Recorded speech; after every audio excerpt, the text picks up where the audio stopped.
देखो, कई बार हमने आपको बताया, भारत सरकार आपको अगर भेजती है विदेश, तो आप अगर वहां शर्त रखते हैं कि हमें वहां मकान मिलना चाहिए, हमें ये सुविधा मिलनी चाहिए, पास सरकार है, पास कर जाओ, काम करके आओ। हमारा क्या काम? तुम हमारे स्वरूप को पहचान करके या अपने स्वरूप को पहचान करके जीवन मुक्त हो जाओ। जाओ मृत्यु लोक में। क्या चाहिए? दुल्हन चाहिए, लड़का बच्चा चाहिए, मकान चाहिए, सब व्यवस्था चाहिए, जाओ, दिया। आए किस लिए हो? सरकारी काम से आए हो। साधन धाम मोक्ष कर द्वारा, पाई न जे परलोक संहारा। आप काहे के लिए आए हो? साधना करके भगवत प्राप्ति करने के लिए। सब मनुष्य शरीरधारी ये सुविधाएं आपको काहे के मिले? भगवत सेवा के लिए। नाथ सकल संपदा तुम्हारी, और हमारे जो मिली है वो आपकी सेवा के लिए। मैं सेवक समेत सुत नारी। बढ़िया भगवत प्राप्ति का उपाय है। आप नहीं रह सकते थे अकेले, इसलिए भगवान ने आपको परिवार की सुविधा दे दी, मकान दे दिया, व्यवस्था कर दी। अब आपने ये कर्तव्य भूल करके उसी को केवल कर्तव्य मान लिया, उसी को अपना मान लिया कि मैं इनका स्वामी हूं, ये मेरे बच्चे, मेरी पत्नी, मेरा परिवार, मेरी संपत्ति दी है सरकार ने। अब आप विदेश जब भारत सरकार के द्वारा भेजे गए थे, 40 साल 50 साल जो भी कार्य दिया गया, आप वापस आए, पूछा गया आपसे, जो आप सरकारी काम से गए थे वो काम किया? नहीं, बच्चे पैदा किए, उनको पढ़ाना लिखाना, ब्याह बर, वो सब इतने काम थे, तो काम। तो आपको जानते हो क्या किया जाएगा? जेल में डाल दिया जाएगा, उसको दंड दो। क्योंकि जितनी भोग सामग्री सरकार ने दी थी वो अपने काम कराने के लिए दी थी, और इसने सरकारी काम कुछ नहीं किया, इसलिए दंड का अपराधी है, उसको दंड दिया। यह अपराधी, इसको दंड का, ऐसे ही हमको दंड मिलेगा। साधन धाम मोक्ष कर द्वारा, पाए न जे परलोक समसो परत्र दुख पावई। परिणाम सिर धुनि धुनि पछताए, काल ही कर्म ईश्वर मिथ्या दोष लगाए। क्यों? क्योंकि जेव ही तुम्हारा मृत्यु का समय आएगा, हर सरकारी सुविधा छीन ली जाएगी, तुम्हारा शरीर छीन लिया जाएगा, शरीर संबंधी छीन लिए जाएंगे, जितनी धन संपत्ति यश नाम सब हटा दिया जाएगा। अब बचे आप अकेले। कहां गए? सरकार के सामने। जिस काम के लिए भेजा गया था गए, वो काम किया नहीं। अब आपके पास कुछ है नहीं, क्योंकि सब सरकारी छीन गया। अब चलो सजा के अधिकारी तुम बनो, सजा भोगो, क्योंकि जिस काम के लिए गए थे वो तुमने काम बिल्कुल ठीक समझो। ऐसे ही हमें भगवान ने भेजा है, हर सुविधा हमें मिली है भगवत आराधना के लिए, भजन के लिए। प्रहलाद जी कह रहे, इस मनुष्य जन्म में भगवान श्री हरि की शरण ले लेना ही परम कर्तव्य है। सावै पुंसाम परो धर्मो यतो भक्ति अधोक्षजे। परम धर्म क्या है? अच्युत भगवान श्री कृष्ण के चरणारविंद की अविरल भक्ति, अबाध भक्ति। अब आपको समझ में नहीं आ रहा? दुनिया में लाखों का मेला जुड़ा, हंसा जब जब उड़ा तो अकेला उड़ा। अकेले जाओगे, केवल अकेले, न हाथ होंगे न पैर होंगे तुम्हारे साथ, औरों की तो बात जाने दो। प्यारे, जिस काम के लिए आए उसको मत भूलो। आप आए हो मोक्ष प्राप्त करने के लिए, भगवत प्राप्ति के लिए। भजन करते हुए सारे व्यवहार कार्य करो, कोई मना नहीं। भगवान ने ही तुम्हें सुविधा दी है, उन भोगों को भोगो तुम, हम मना नहीं कर रहे। जो धर्म के अनुसार भोगना चाहिए, जो भगवान ने तुम्हें प्रसाद रूप से दिया है, पर अधर्म मत करो। अधर्म करोगे तो जिस कार्य के लिए आए उस कार्य को जान ही नहीं पाओगे। वो कार्य है भगवत प्राप्ति। और भगवान तुम्हारे अपने हैं। प्रहलाद जी कहे, यदेश सर्वभूतानां प्रियात्मेश्वरः सुहृद। नहीं जान पा रहे हो आप, आपको भगवान बहुत प्यार करते। सही बात, जब पहले निकले थे तो ऐसा लगता था कि भगवान और हम, अब भजन करके हम मोक्ष प्राप्त करेंगे, भगवत प्राप्ति करेंगे। जब आगे बढ़े, मध्यकाल आया, तो ऐसा लगने लगा कि भगवान और हम दो तो है ही नहीं ना, ये तो भ्रम है। जब रिजल्ट की तरफ बढ़े तब लगा कि वही वो है और उनसे प्यारा कोई है ही नहीं। सुहृद, इतना प्यार। अब ये बर्फी रसगुल्ला तो है नहीं कि तुमको ऐसे दे दे, दिखा दे। ये सब यंत्र अंदर के जो अनुभव करते हैं, वाणी की सामर्थ्य नहीं बोल सके, नेत्र की सामर्थ्य नहीं कि तुम्हें दिखा सके। भगवान ऐसे नहीं कि कहीं कोई बैठे हैं, कहीं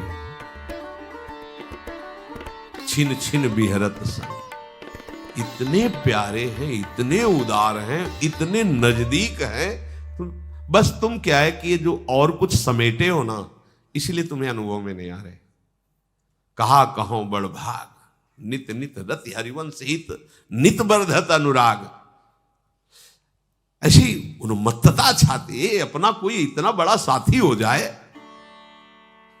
लो, कोई बहुत बड़ा पदाधिकारी रोज तुमसे हाथ मिलाए, तुम उसके साथ खाओ पियो बैठकर, कैसा लगेगा आपको? है गर्भ में फूले घूमोगे। हम प्रियालाल के साथ खाते हैं, प्रियालाल के साथ सोते, प्रियालाल के साथ खेलते। आप नहीं करते क्या? पर आप तन्मयता नहीं रखते। आप और कुछ भावना किए, जूठन किनकी पा रहे हैं? उन्हीं की तो पा रहे ना। आप नाचते किसके संग हो? क्या तुम ही नाचते हो? अरे वो भी नाचते हैं जब तुम नाचते हो। तुम्हारी दृष्टि नहीं, तुम देख नहीं पा रहे। हाँ, होड़ करके नाचते हैं। तुम अगर ऐसे करते हो तो आप देखो, जब संगीत बजेगा, कोई कुछ, अब बहुते नास्तिक हो या बहुते शुष्क हृदय हो, तो कीर्तन हो, हम देखा किसी किसी को कीर्तन हो, ऐसा लग रहा है कि पीट के खड़े किए गए। अरे कीर्तन हो रहा है, इतने इतने में क्या जाता है, राधा राधा राधा। हम देखा जैसे अचानक दृष्टि गई तो लगा कितना दुर्भाग्य है। वो ऐसे खड़ा है जैसे इस परिवार का पूरा नाश हो गया है, और वो मतलब एकदम ऐसे। आपको सच्ची कहते हैं, बात मान लेना, जब आप नृत्य करते हो ना, हमारे युगल सरकार पुलकित होते हैं। वो तुमसे कम, हाँ, उन्हीं की इच्छा से तुम्हारे अंदर आनंद आ, वो आनंद सब उमग के आ जाते हैं, नाचने लगते हैं। वो दृष्टि आएगी, हरिवंश कृपा से आएगी, नाम से। इतने प्यारे तुम्हें कैसे? वो वाणी का जब कभी कोई बात आती है, जरा सा हम परेशान होते हैं ना, जरा सा परेशान होते हैं, तो जैसे बच्चा अपना परेशान हो तो माँ कैसे दुलार करती है, तुम्हें पता है? बैठाल के हाथ फेरती है, दुलार करती। तुम क्यों चिंता करते हो? हम है ना, नाच पड़ते हैं। अरे जब कभी ऐसी बात लगता है, इतना एकांत में जैसे कभी कि लाल, तब ऐसे दुलार मिलता है। तुम क्यों चिंता करते हो? मैं हूं ना।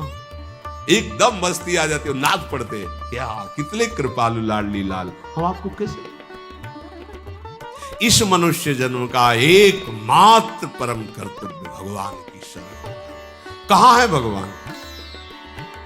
ऐसे दोस्त हैं तो मैं फिर वही बस लड़खड़ा जाते कि हम कैसे बताएं। कल शाम की बात करें, नहा के स्नान करके और बैठे, जरा जैसे बच्चे कभी है तो कभी चर्चा, ऐसे शरणागति की जरा सी बात आई, जरा सा ऐसे बस वो। अब वाणी की सामर्थ्य तो तुम्हें बताए, वो इतने नजदीक है, इतने प्यार करने वाले, एक सेकंड बर्दाश्त नहीं कर पाते, एक सेकंड बर्दाश्त नहीं कर पाते चिंतित होना। एक सेकंड, अगर एक सेकंड जरा, तो एक सेकंड में मुमकिन, तभी तो निहाल हो जाते हैं। और आपको गुप्त बताए, हमारे बाप है महादेव। जब हम कभी किसी विशेष चिंता में होते हैं, किसी ऐसा कुछ लगा, जब ऐसा होता है तो इधर, और जब कोई विशेष कि किसी ने ऐसा प्रतिकूल व्यवहार की ठान ली है कि ऐसा ऐसा चिंतन कर, जहां थोड़ा, तो उसी समय हम देखते हैं उनको फटकारे जटा झूठ और सामने वो ऐसे प्यार करते हैं जैसे अपने लाडले बच्चे को प्यार किया जाए। ये आराध्य देव ऐसे आराध्य देव नहीं कि हमारी उपासना बदल गई तो उन्होंने ही तो भेजा ना। वो एक एक क्षण, कई बार आपको बताया कि ऐसे वो प्यार करते हैं महादेव कि जरा सी भी कोई ज्ञान समुद्र, बल समुद्र और विनाशकार की इन्हीं के हाथ में डोर है। पूरी सृष्टि का विनाश करने की सेवा महाराज को है, पालन करने की भगवान विष्णु को है और रचने की ब्रह्मा जी को है। और हमारे महाराज तो खेलते रहते हैं, सब कार्य इधर होता रहता है। महाराज कभी इष्ट छोड़ता नहीं।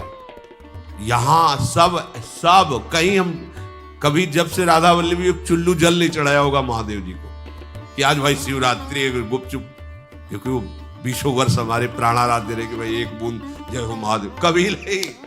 पर वो आज तक जब से स्वीकार किया है, आज तक उनकी कृपा बढ़ती ही जा रही है। कोई ऐसा ही हफ्ता जाता होगा कि विश्वनाथ जी का बिल्व पत्र और जलो, ये तो बाहरी बात, उनकी कृपा छाए रहे। एकमात्र शरण लेके, ये हम महिमा बता रहे इसलिए कि हम तो भूल सकते हैं, वो नहीं भूलते। हम पुकारते भी नहीं कि महाराज, वो महाराज, इसलिए कह रहे सुहृद, सुहृद इतना प्यार करते प्रभु। आत्मेश्वरा, यही बैठे हुए हैं हमारे ईश्वर प्रिय, वो बहुत प्यारे, वो बहुत प्यार करते हैं आपको। किसको? आपको। यदेश सर्वभूतानाम, सबको, बस ये स्वीकार आप कर लो। श्री प्रहलाद जी कह रहे सुखमेन्द्रियकम दैत्या देह योगेन देहिनाम सर्वत्र लभ्यते दैवा यथा दुःखमयत्नतः तत्प्रयासो न कर्तव्यो यत आयुर्व्ययः परम न तथा विन्दते क्षेमम् मुकुंद चरणाम्बुजम। भाइयों, इंद्रियों से जो सुख भोगा जाता है वो चाहे जिस योनि में, वो सबको मिलता है। जैसे जनेन्द्री का सुख है, रसेंद्री का सुख है, ये हर योनि में मिलता है, हर योनि में। सब पशु पक्षी कीट पतंगा, सब निद्रा भय आहार मैथुन, ये सब पूरी सृष्टि को प्राप्त है। प्रारब्ध के अनुसार सबको ये भोग मिलते हैं, कम ज्यादा सब। ये बिना किसी प्रकार के प्रयत्न के तुम्हें भोग प्राप्त होंगे। पूर्व का कर्म है, उसके अनुसार तुम्हें सुख दुख भोग ये सब प्राप्त हो, इनके लिए प्रयास करने की जरूरत नहीं है। अब ये संसारी आदमी कैसे समझे? हम प्रयास नहीं करें, वहां घर चल जाएगा। देखो, हम आपको सच्ची बताए, हमारे प्रभु के विधान को तुम लोग नहीं जानते हो।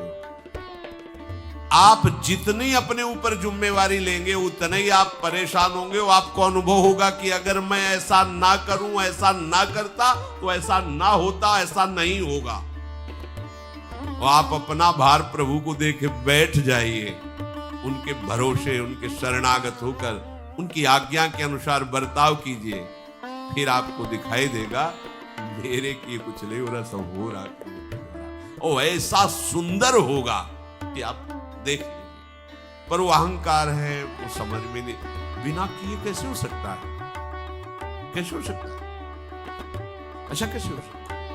हम करें नहीं तो ऐसा विचार करो कि ये स्वर्ग लोक तुम्हारा बनाया हुआ नहीं, तप लोक, महालोक, जनलोक, ब्रह्मलोक, इसमें तुम क्या किए? मृत्यु लोक बनाने में तुम्हारा क्या हुआ? अरे उनकी भूमि की बनाए हुए के छापे को ईंट बनाकर थोड़ा गर रहे हो, वो भी तुम्हें बल उन्हीं का मिला है, बुद्धि उन्हीं की मिली। तुम प्रभु के हो, ये स्वीकार करो। तुम्हारा कर्तव्य प्रभु का स्मरण करते हुए व्यवहार बर्ताव करना, ये स्वीकार करो। जो भी दुख सुख भोग है, अनमांगे आगे आवेगो, जो पल लागे पल को। जैसे पलक बिना किसी प्रयास के झपकती रहती है, ऐसे ही बिना प्रयास के दुख सुख आते रहते हैं। इनके लिए प्रयास करने की जरूरत नहीं। देखो, तुम इसी बात से समझ लो, प्रहलाद जी समझा रहे मित्रों, तुम इसी बात से समझ लो कि कोई भी नहीं चाहता कि मुझे दुख मिले। सब कोई प्रयास करते हैं सुख का, पर सबको दुख भोगना पड़ता है। दुख के लिए कोई प्रयास किया क्या? सबको दुख। ऐसे ही तुम सुख के लिए प्रयास न करो, तुम्हें सुख मिलेगा संसारिक। तो प्रयास किसका करें? भजन करने का। भजन करते हुए तुम व्यापार करो, नौकरी करो, बढ़िया मंगल हो जाएगा। भजन कर नहीं रहे और लौकिक सुख के लिए प्रयास कर रहे हो, कभी सुख नहीं मिलेगा, क्योंकि तुम दुखालय में सुख ढूंढ रहे हो। मूर्खता है। भगवान लिखे दुखालयम अशाश्वतम। इसलिए मेरे प्यारे मित्रों, सांसारिक सुख के उद्देश्य से प्रयत्न करने की कोई आवश्यकता नहीं। ये जानते हो क्यों कह रहे हैं? क्योंकि तुम नाम जप इसीलिए नहीं कर पाते हो कि हमारा कर्तव्य है, इसे में करना है, तो तुम पूरी तन्मयता उसमें दे देते हो। नहीं, नाम जप करते हुए कोई भी कार्य करोगे महामंगल में होगा। अगर नाम जप नहीं चल रहा, जैसे 1 घंटे में आपने 1 लाख रुपया कमाया और एक ने 1 घंटे में 10,000 नाम जप किए, अब दोनों का जोड़ करो। 1 लाख रुपए की भोग सामग्री से तुम भोग इंद्रियों के द्वारा करके जी रहे हो केवल, या बैंक में जमा कर दिया तो दिमाग में केवल वो तुम्हारे रहेगा कि 1 करोड़ रुपया जमा कर लिया हमने 1-1 लाख कमा के, और जब मरोगे तो वहीं जमा रहेगा, कोई दूसरा ही भोग करेगा तुम्हारे काम का। अगर भोग भी कर लिया तो शरीर भी छूटेगा, तो भोग क्या साथ रहेगा। लेकिन उसने 1 घंटे में 10,000 नाम जप किए। अब ये चाहे जिस युग में, चाहे जिस कल्प में, चाहे जिस लोक में जाए, ये नाम उसको आदर दिलाएगा और ये नाम उसकी पूजा करवाए। किसी भी लोक में जाए, नाम जप का सम्मान होता है, आदर मिलता है, उसकी संपत्ति कभी नष्ट नहीं हो सकती और इस लोक में उसे संपूर्ण सुखों की प्राप्ति होती। यही हम नहीं कह रहे, आचार्य चरण कह रहे, यही परलोक सकल सुख पावत, मेरी सो भैया कृष्ण गुण संचु।